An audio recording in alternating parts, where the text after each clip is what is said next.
Why did basketball stats take so long to develop?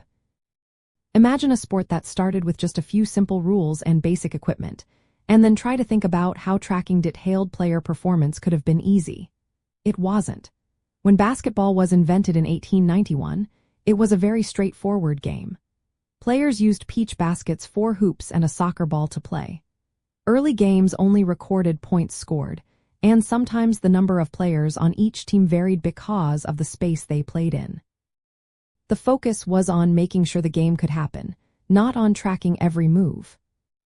As the game grew in popularity in the early 1900s, some basic stats like points, rebounds, and assists started to be written down. But these were very simple and often inconsistent. There was no standard way to record data because there was no technology to help. Most games were played in informal settings or semi-professional leagues where detailed record-keeping was not a priority. It was more about playing than analyzing. Another big reason stats took so long to develop was the equipment and how the game was played. Early on, there were no nets on the hoops, just wire rims, which slowed down scoring and made tracking detailed data difficult.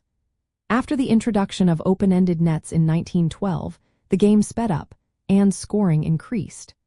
This made it easier to keep track of more detailed stats because there was more action happening faster. Technology played a major role in the slow start too. Before computers, collecting and analyzing data was a manual process. It was time-consuming and prone to errors. Without the ability to easily store or process large amounts of data, detailed statistics remained a challenge. The first real advances in basketball metrics did not come until the 1970s, when people started using more sophisticated methods and computers. Pioneers like Dean Oliver helped develop new ways to measure a player's overall contribution, not just points scored. These ideas laid the groundwork for modern advanced metrics like player efficiency rating, which started appearing in the 2000s.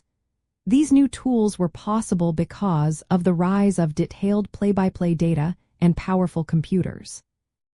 In short, basketball stats took so long to develop because the sport was simple at first, lacked the technology to record detailed data, and the game itself was evolving.